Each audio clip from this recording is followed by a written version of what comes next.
Hello YouTube, this is Morgan, Airspeed Prime here with my next Boruto anime review. This one's going to be for episode 173, which is called The Secret Behind the Underground Room. So pretty descriptive title there, tells you exactly what the key point in the episode is, and really looking at the episode as a whole, that was the main reveal here. It was a big reveal, but it was the only real thing of, I think, note within the episode, because I think a lot of the first sort of half section of the episode was a lot of just almost just basic dialogue, getting us, through the introductions of the daimyo and Victor. They walk through all the rooms and they go through, to clean rooms, so you have to get decontaminated, and it's just like really, spending the time of the episode just going through these really sort of by the note things.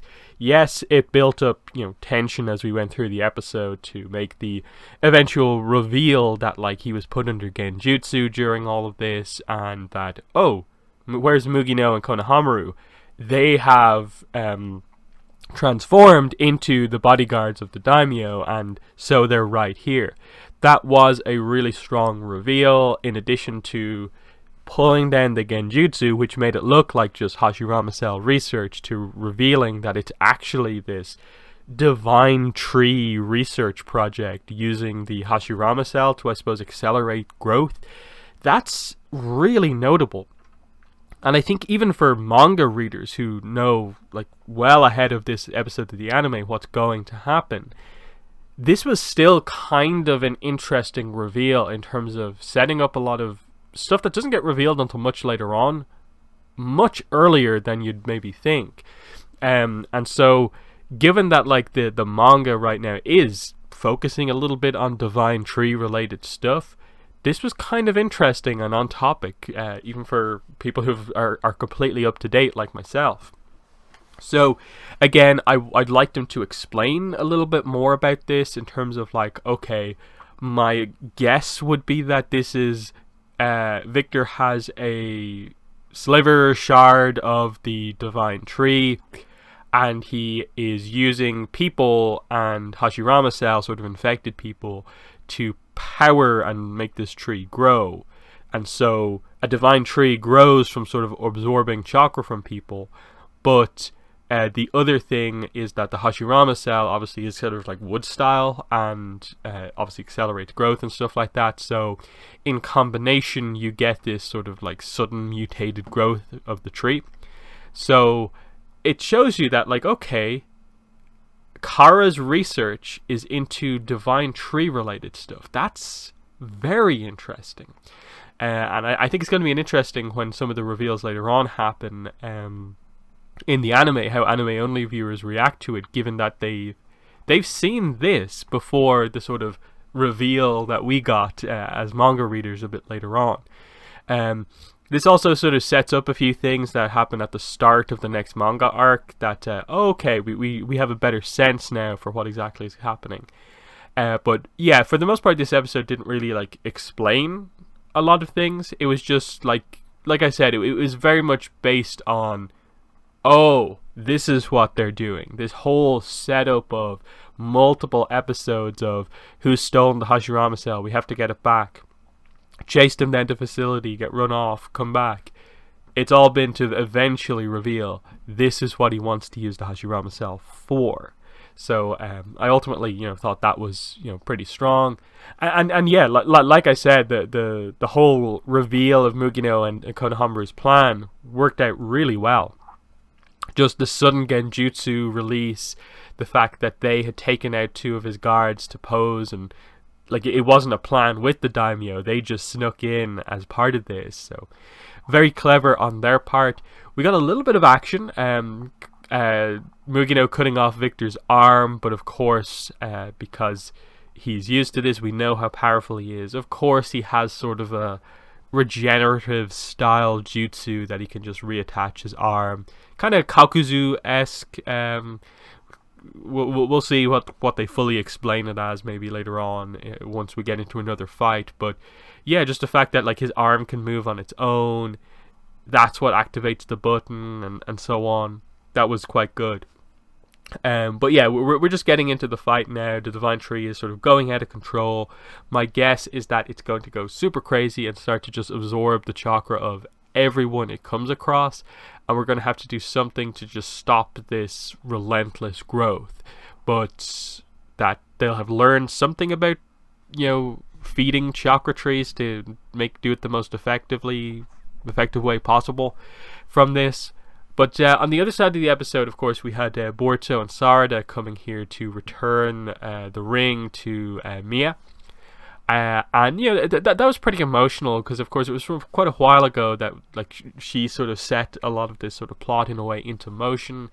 What happened to her husband, and the reveal that she was told by people from the company that something very different than what actually happened, and this makes Boruto even angrier. And even though it's sort of confidential information, he reveals and sort of brings her up to speed a little bit on what's going on. He doesn't tell her everything, but he does tell her that, Victor is corrupt basically, and he's hiding stuff from you. And pretty much with their side of the episode, it's they see the Divine Tree going crazy, or the shaking of it, and rush to help out, knowing that Konohamaru and Mugino are here. And the obvious setup is that these four characters are going to meet up. We're going to have Victor, we're going to have Deepa, as we see from the preview, and this is going to be where round 2 happens. Is the training of Boruto and Sarada going to be enough to try and take him out, or not? On the other side of the episode, we did get some Mitsuki stuff. That okay, here he is, awake, but he's on sort of life support to a degree, keeping his organs going. But Orochimaru has successfully grown new organs. It's just gonna, as he says, take a month for that to happen. The way they were going with the episode, I thought what they were going to do was potentially that Log, because they sort of lingered on Log a few times during the scenes. I thought Log was going to offer up his organs to Mitsuki, since they're basically kind of clones of each other, so Mitsuki could get going sooner rather than later, and then Log will be the one to get the organs that they're growing.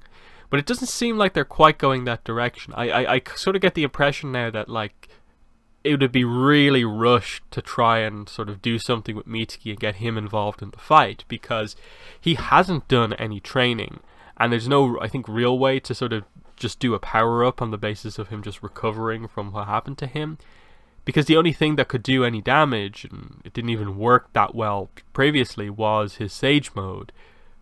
But he hasn't done any training with it, so I really do feel that there probably isn't really much value in trying to rush Mitsuki into action at this point. So I think this episode kind of did seem to confirm that, okay, yeah, don't expect Mitsuki to show up in the middle of the battle. It's going to be Boruto and Sarada's training that we see the results of. But even that, there's still the sort of shadow of the fact that their training, yes, has worked to a degree, but we haven't really seen the results work out as effectively, in that Boruto's high compression Rasengan, he's not meant to use it that much. Sarada, as much as she's trained with now her mother and father, hasn't really actually developed a sort of new skill set necessarily. But what I think on her side, they're more directly setting up Second Tomoe is pretty much going to be what happens, I suppose, over the next few episodes. Pretty much has to be the case. And then with Boruto, I don't know, are they going to have any sort of growth happen here in the middle of the fight? He goes for something more than the high compression Rasengan, and it works. Might the karma come into play to sort of empower it or something like that? It's hard to exactly tell. I still ultimately would say I don't feel Boruto and Sarada are right now good enough to defeat Deepa. I could see them cracking his carbon armor shell, but full on defeating him after that, it feels like a little bit of a step too far. And the only real other thing would be, okay, karma activates and that's how Deepa gets defeated. Maybe. I'm not sure. But, yeah, like I said, a kind of mixed episode in a way, that a lot of the minute count of this episode was just very standard, by the numbers dialogue, just getting us to where we need to go. But then when the reveals actually happened, it was kind of big. I liked what they did with Konohamaru and Mugino. I liked the reveal of what the Hashirama cell is being used for. I like that, okay, Boruto and Sarada are on the scene now, and we're not really expecting Mitsuki to show up. One other thing on the Mitsuki side of the episode is that I did like that Orochimaru had sent Suigetsu out to get an update on Boruto and Sarada for Mitsuki. And so Suigetsu comes back and reveals, like, oh yeah, they've gone off to the Land of Valleys. And Orochimaru is immediately like, stop. Like, because he knows and is worried about Mitsuki, that he's going to want to run off after them as well. And so he sort of gives out to Suigetsu for, like, not reading the room properly. It was interesting to just see Orochimaru be that concerned parent here, in a similar way to, like, you know, kind of like almost like Sakura and other characters of, like, you know, don't tell them that. Of course they're going to run off after it. And Orochimaru doesn't really want Mitsuki to do that at this point. He just wants him to recover. That was kind of fun. But the next 2 episodes look set to, I think, really, really deliver. I think we sort of know we're expecting at least one of these episodes. They've got, like, the really, really high quality animators on it. So it should be a really strong fight scene with the rematch versus Deepa. And hopefully as well, the Victor versus Konohamaru and Mugino fight also turns into something more. I really want Konohamaru to show just how strong he is. And Victor actually might be the opponent to kind of do that, because he seems to have some sort of a regeneration thing going on. So you can have Konohamaru actually, like, hit this guy with a bunch of his powerful jutsu, but not quite get the win. And it still will show how powerful he is, because, you know, Victor's Akara member, and so he's a powerful opponent. This could finally be the thing that, you know, delivers Konohamaru some strong fight scenes here. But they're my thoughts on the episode. In the comments, let me know what your thoughts were. But that's been the video. Thanks for watching, and bye.